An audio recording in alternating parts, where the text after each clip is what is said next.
Hey everyone, welcome to the Not a Lonely Coffee Break podcast. We are your hosts. I'm Maddie. And I'm Meaghan. We're a podcast about coffee and work, but make it queer. Meaghan, I'm sure that you notice, and maybe for our listeners who watch us and not just listen to our lovely voices, you might notice that I have a cute background behind me. Oh, so nice. Yes. Our house was finally to a point that it was livable, and so we were able to move back in. Wow. Congratulations. I know, it was so exciting. And like all of the animals were ready. I'm sure. I can't imagine. They were like, where Yeah. are we? Yeah, they were ready. The only one that I think is probably sad is our boxer because Oh. he was getting to play with one of his friends every day all day because we were staying with my in-laws, so he got to play with their dog. And then they also just have a bigger yard than we do. So like he could run around, chase all the birds that he wanted. But all the other ones I think were ready to come home. So Well, that's we're good. back. Congratulations on your new old house. Yay. It feels new. Yeah. It better Like after all you've everything done. I know, right? Like we're also like we painted the walls, which paint, even if you paint it the same color, it still like freshens things up. Mm-hmm. And then like we're using this as an opportunity to kind of like reorganize our house into a way that feels more functional for us. So yeah, it feels like a new house. Good. That's awesome. Hooray. But Meaghan, real talk. Okay. We moved in and everything, right? So the first day that we were back in, I did a quick grocery run. Just to get us some essentials because we haven't been in our house in a while. Right. So I come home, put everything out. The next day, I go to make our morning coffees, and I Mm-hmm. realize that we are lower on creamer than I thought that we were.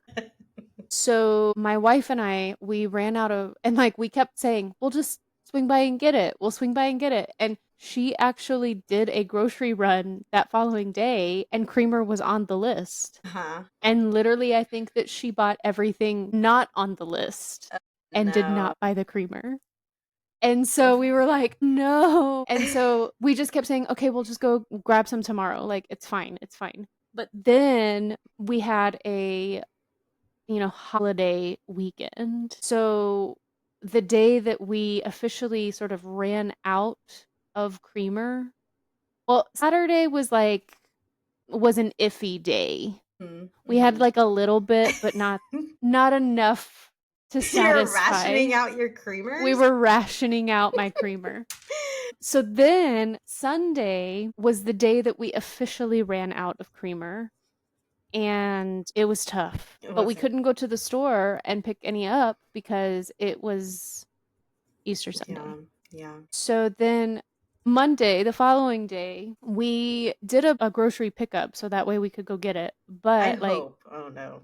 but like you have to have coffee to start your day. Of course. Yeah. So like I did not have my creamer for my coffee that day. Did you do it? I drank it. So Did you drink it neat? I made the coffee, we made the coffee, and then I used milk and some sugar, and we actually had like a little bit of like I guess like the syrup that you would use if you make like a fancy coffee. Mm-hmm. And I probably should have just made a fancy coffee because it would have been fine. But the milk and sugar and syrup, it was not the same. I took a sip and I was like, this is what it was like. I'm gonna reenact it. I was like, this is not good coffee. The face she made was It just maybe it is for somebody else, but it is not my coffee. yeah. And I Well, hopefully it didn't was ruin very your day too sad. much. Thankfully it did not. I was able to drink enough of it that it got me going. Yeah, sometimes if I don't have, I mean, and mine's really basic, y'all, like, and I don't really put too much creamer in there, but if I don't have the creamer that I like, it's just, Mhm. I'm like, well, this sucks. What Yeah, now? I think that's what it is. Like it's even like I'm even particular about the creamer that I like, you know? Mm-hmm. Mm-hmm. It has to be like that flavor. Yeah. Yeah. Well, I'm glad you guys finally, hopefully it was in that pickup order. Oh, it was. We got two. Yeah, because it's We like got one of two those, creamers. it's like sometimes I do the pickup orders and specifically I want like maybe one or two things in that whole order and then they run out and they don't give me any substitutions. And I have a real Mm-mm. first world problem where I'm just like, this is, I should have just went inside the store. It is. And I feel like it is like coffee creamer and coffee additives. Like people who don't drink just plain, I mean, even coffee is a luxury, but like people who can drink their coffee just like without anything in it, I feel like they're the real winners in this because the rest of us experience just first world problems when we don't have that correct additive. Yeah. Yeah. It's disappointing. Well, I'm glad you were on that journey. It was potentially a very traumatizing moment in my life. Yeah, and honestly, we are put on these journeys to grow. So I hope you had found what you were looking for. Yeah, I think, I'm a big fan of takeaways. So I think the takeaway in this is to not ever let my creamer run out again. Yeah, Don't get put on it it off. and Go just to the store that day and get creamer. yeah, yeah, yes, exactly, exactly. Well, I had so much fun talking about Dr. Frank last Dr. time Frank. on our last episode. And we decided, then and there that we were also going to talk about the mother of the gay rights movement. Mother, was it Madonna? It was not Madonna. No. I really thought that it was going to be. I don't know. She could be mother to some people. Right, right, and that's okay. But she is not considered the mother of the LGBTQ plus movement. But somebody else is. Hooray! Who is just as fabulous. Her name is Barbara Gittings. And so I think, there's a lot out there about Barbara Gittings. And I Mhm. actually, Meaghan, noticed that some of the information that Barbara Gittings kind of was part of, I actually use it as supplemental reading in some of my college courses that I teach. Well, that is so cool. So that was pretty exciting as we were researching this. But, we got our research from a variety of sources. A lot of the information we're going to share in this episode came from a book entitled The Gay Crusaders, which is actually more of a collection of interviews. So it's a variety of individuals, not just Barbara Gittings. But the collection was organized in the 70s and written by Kay Tobin, who actually was Barbara's longtime partner, which is cute. Yeah, So we had a lot of information there, and then just from a variety of internet sources that have LGBTQ plus activist profiles. right. So just so that way you all are aware, but feel free as if you hear anything in any of these episodes or we're highlighting some of these individuals, feel free to do a deep dive on them yourself because there's so much out there that like we just can't cover in one Everything. episode. Yeah. So yeah, Meaghan, do you want Yeah. to tell us a little bit about Barbara? Well, Miss Barbara Gittings. She was actually born in Vienna, which is kind of interesting to I me. know, that was so Uh cool. was like nice in 1932. So she was it was a little while ago. But her father was a US diplomat, which was um, why she was born in Vienna, obviously doing some work overseas. I thought it was really interesting because she did come from a conservative home. She was raised in a Catholic home, attended a Catholic school, and at one point she was like, I think I might be a nun, which, Okay, whoa. stop. Oh, okay. Stop. Oh my gosh. Barbara was out here being a gay from a conservative home. Yes, yes. Barbara, tell us what makes you unique, girl. Yeah, I was like, stop, why? Yes, yeah, she wanted to be a nun. Wild.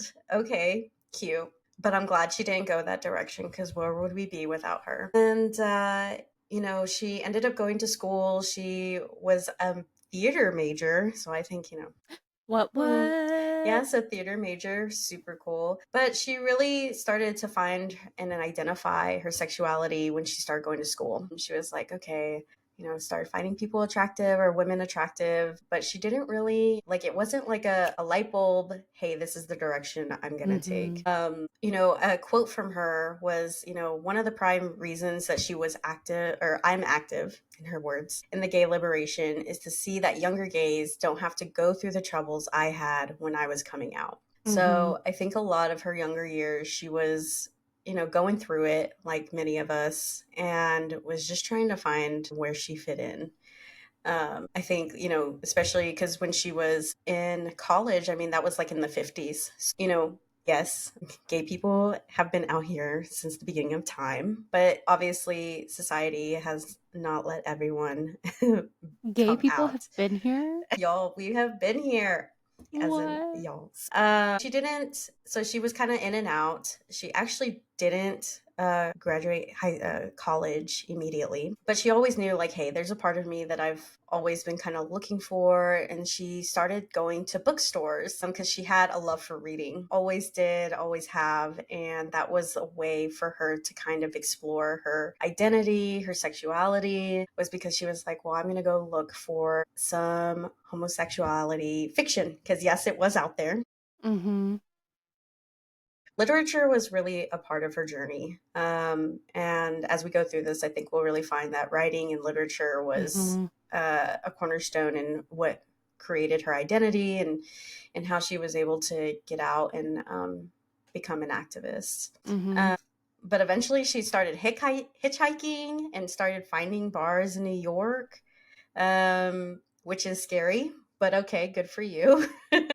And then she started, meeting people, and she was like, you know what? I'm out of school, but I'm still trying to find myself. So she started taking classes, and where she really started to really meet the community, kind of meet some people, engage with people that were in similar mind as her. She found some girlfriends that she was able to get with at the time, and she was actually coming into her own at that time. Mhm. So young college life. But yeah, it's really interesting to just kind of see like how she was able to use literature to really find herself, especially Mhm. coming from a conservative home. You don't. Right. Well, and I think it seems like the literature and sort of the self-exploration, and as well as just the vast community that she was engaging with, because she was meeting people in bars, but then she was also meeting people in some of the various like bookstores that she was going to. So I think it just kind of opened up this even passion for activism. Hmm. But and we'll kind of highlight this throughout, but I think her form of activism, it was important for her to honestly just change the narrative about the queer experience. Yes, that included rights and making sure that queer people had access to things, but it was also about seeing the community change their perspective, even within each other. Hmm. It was all, I think she was heavy in like educational type of activism, Yeah, which I for found sure. really interesting. So, all of this sort of branching out of her comfort zone, meeting new people, exploring herself, led her to, of course, this sort of group of like minded women, specifically Mhm. known as the Daughters of Bilitis, and they were sort of a secret society. A lot of things were kind of done secretly during this time, and they actually went on to organize and find the first national lesbian feminist magazine known as The Ladder. Mm. So, back up. So, she takes a trip to San Francisco in 1957. So, this is where she first sort of showed up and started interacting with the daughters. And through, growing community with them, sharing ideas, I think it seems like it was sort of a catalyst that moved her further into that activist role, where she was more openly identifying as a lesbian, as a feminist, which was a huge deal because we were in the 50s where it was still very much sort of a patriarchal society. So she would end up being a founding member of the New York chapter because she was not based in San Francisco. So she went on to find the New York chapter of it, where she and other members organized this national magazine known as The Ladder. And she actually served as the editor from 1963 to 1966. So lots of things were going on. They would usually they would distribute copies of the magazine in different shops. So it was kind of like a word of mouth type of publication. It wasn't just like go to the little kiosk and say, "Yeah, can I get this?" It was like very much sort of a secret magazine, it seemed like. During this time, she would also publish an editorial known as The Invisible Woman, which focused on it was really rooted in sort of feminist ideas about independence and breaking free from the patriarchy. That's actually the article that I use in my class as supplemental Mm. reading. Fun fact. Yeah. Well, I mean, it's super cool that you use it as a supplemental reading in your classes.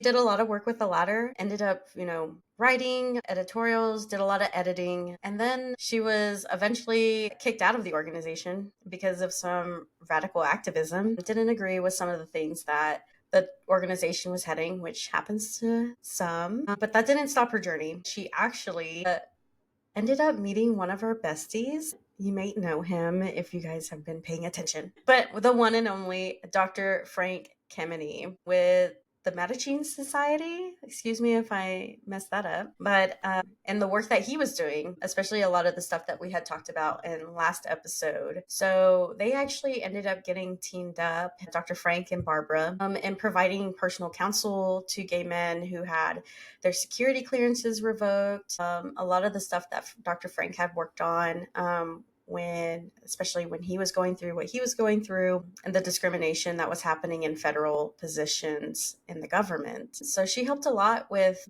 helping gay men who had their security clearances revoked due to their sexual orientation, but then took up as her personal assistant and had a bunch of different responsibilities, meeting up with press, helping with testimonies and hearings. So it's pretty awesome that we kind of come full circle here because, I mean, she is mother, he is father. It's good to bring the Mother family and together. father. Nothing better than a happy family. So, yeah, so small world that she met up with him to get all this work going on. Right? So yeah, they also teamed up for the advocacy in sort of overturning the changes with the American Psychiatric Association, which was to remove homosexuality as a mental illness. I actually one story about this initiative. So obviously, she teamed up with Dr. Frank uh, in their lobby efforts. So at the 1972 Association Conference in, you guessed it, Oh, Dallas, wow. Gittings and Kameny pulled basically a stunt, and they had a gay psychiatrist who wanted to be anonymous. It was really hard for them to find like an actual person who was willing to speak on it because they were worried they would lose their license, their ability to practice, any of that. So they found a psychiatrist who was gay, who said they would do it, but he wanted to remain anonymous. So he would speak on his experience during a panel. The psychiatrist during that panel discussion was known as Dr. H. Anonymous. Mm. So he wore a wig, mask, an oversized Oh, suit, wow. and they even used a distorted microphone. The following year, it was removed from the DSM. But one thing I saw, this happened sort of, they weren't really invited to attend Mm. the event. They just sort of crashed it. But then in 1973, Gittings and Kameny were able to present by invitation. So they were invited to be there because they pulled such a stunt the previous year. They also in 1971, so the year before, they had staged like various like pickets, and they actually stormed the conference and like grabbed a microphone. So then in 72 they like changed their tactic a little bit. And then in 73, of course, they were invited as like official They're like, fine. invitees. Um, You're in. yeah, but Dr. Frank actually described it as the day, this is a quote from him, the day that we were cured in mass by the psychiatrists. Because at the time, the cures for homosexuality would be things like electric shock, institutionalized, and in some cases, there would even be lobotomies, where like they literally go in and like Poke your poke your brains. So for the association to remove that, it was, I'm sure it was a victory, multiple victory laps that Barbara and Dr. Frank joyfully had, because Mm-hmm. it was a lot of work. Another fun thing I saw that also occurred here in Dallas. So in 1971, at the association, she organized the first ever documented gay kissing booth. Oh. And she called it a hug a homosexual, free kisses. And this was at the association's annual conference here in Dallas. So Dallas is just like a mecca for the gay rights Hotspot. movement. Yeah. I actually didn't realize that. So on one hand, shout out Dallas. On another hand, like, why are all the activists coming here?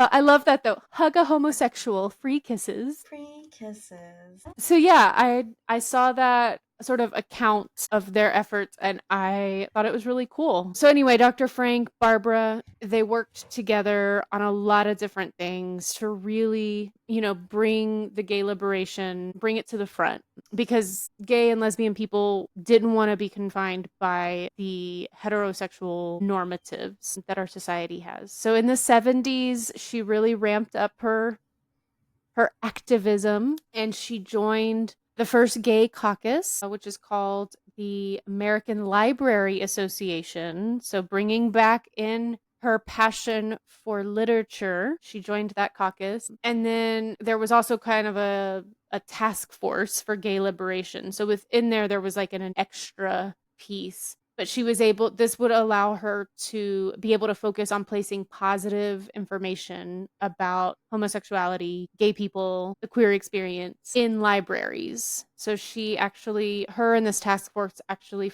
published the first gay bibliography.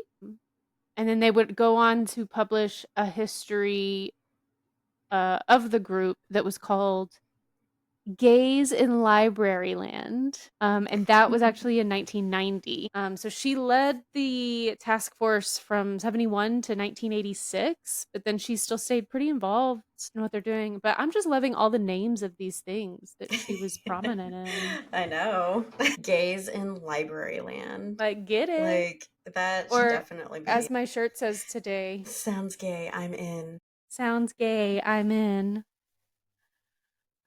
Basically. No, it's so cool how we've kind of put these two together, Dr. Frank and Barbara, and like seeing all, like, just the duo they were, and one, the American Psychiatric Association. Like, that is a huge feat. They had been treating as medically, like, Mm-hmm. gays, lesbians, anyone who had any sort of like homosexuality dysphoria, that they Mm-hmm. were immediately like, well, let's just poke your brain and see what happens, as a Right. treatment. And so for them to really, in Dallas, which is freaking awesome, to really poke the bear is really Well, a and really I cool think thing. the success too is that it And worked, it worked. Yeah. right? Like, it Yeah. worked. Yeah. So, wow, lots of snaps. Kudos to them. So yeah, I mean, like you said, she continued doing a lot of work within the American Library Association, bringing in literature. She continued her activism,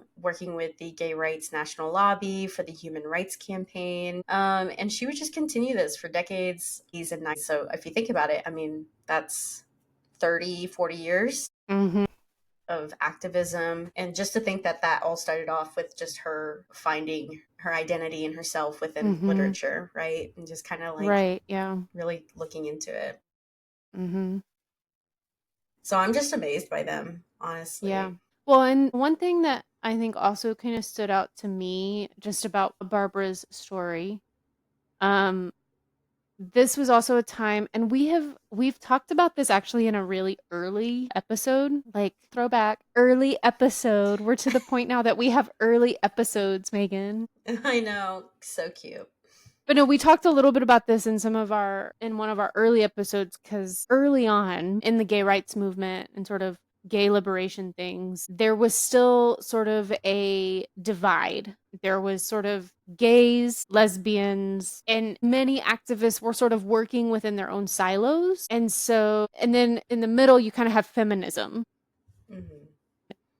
Anyone could be a feminist, but early on, it was mainly correlated to women, hence feminism.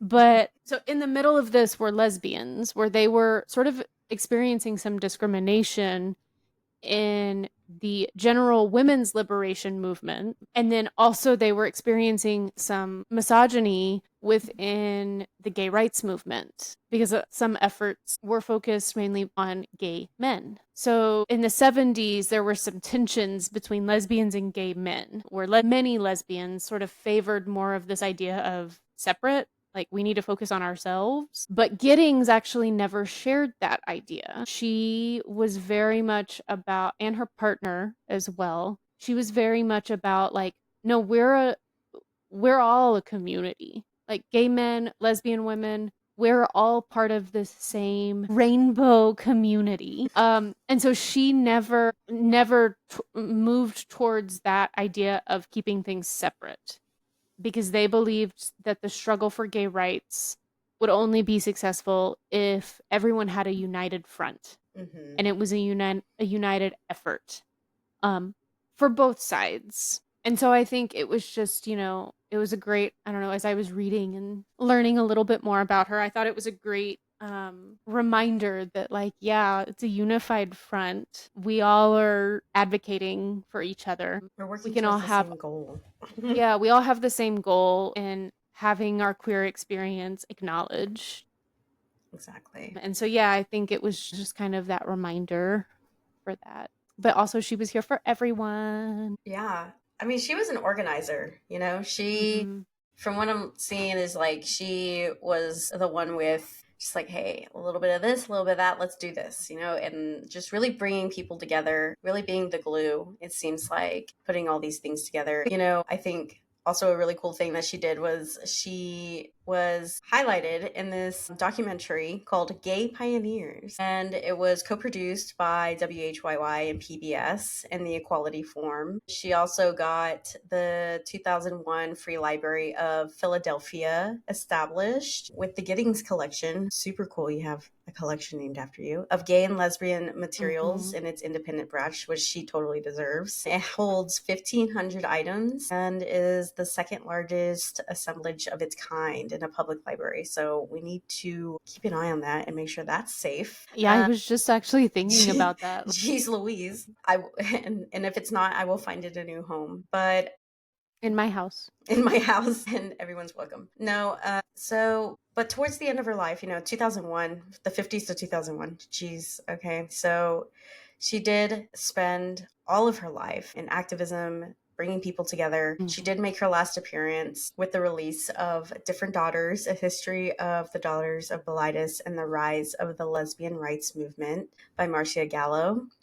Um, and then she just kind of was like, okay, it's time to rest and retire. And she ended up retiring with her partner, Kay Tobin. So they had spent all these years together doing the work they did in activism. And Kay was actually a photographer. Hmm.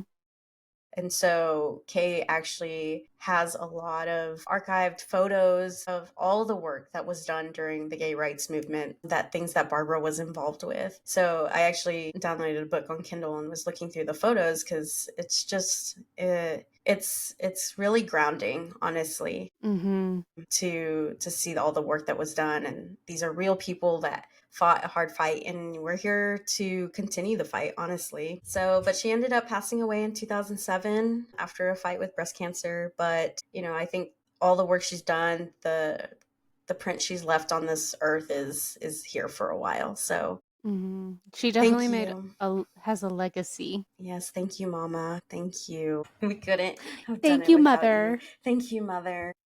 Mother and Father. And that brings us to bring the happy family of the gay rights movement together. Wowzers. And we are I their know. Now children. we're gonna have to figure out who to do I don't next. know. How do we top that? Yeah. The Who's the father and the mother.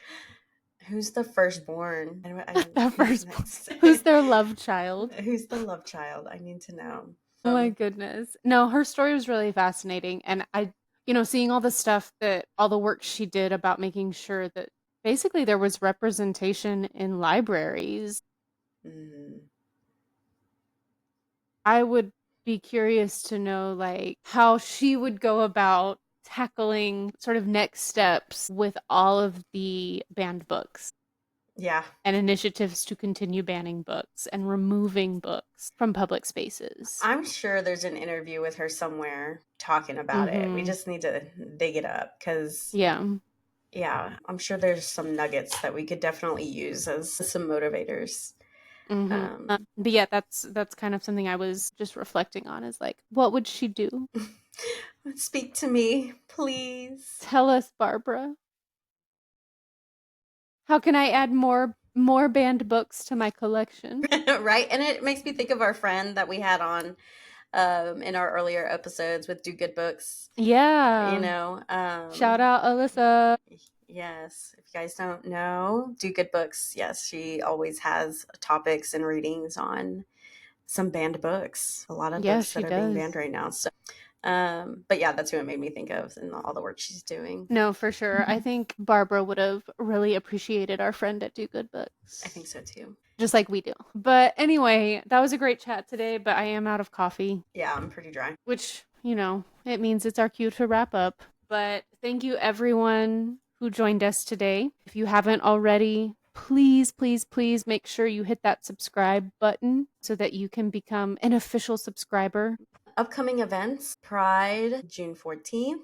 We'll be hosting a table. And then don't forget to follow us on Instagram at Not a Lonely Coffee Break, as well as YouTube, Spotify, LinkedIn, really any of your favorite podcast places. But LinkedIn, the Instagram, Threads, we are there. And then also hit us up on some Patreon. We're actually going to be Yeah. posting some exclusive content. I was going to say, if you want to spend even more time with us, go ahead and head on over to Patreon, where Meaghan and I are going to keep the coffee break going with some fun games, Some our fun favorite games. pastime. We're going to learn some things about ourselves. We may fight. We don't know. Who knows? Come find out. But thank you, everyone, for joining us. We hope that you continue to join us for the Not a Lonely Coffee Break podcast. Again, we are your host. I'm Maddie. And I'm Meaghan. We hope to see you next time.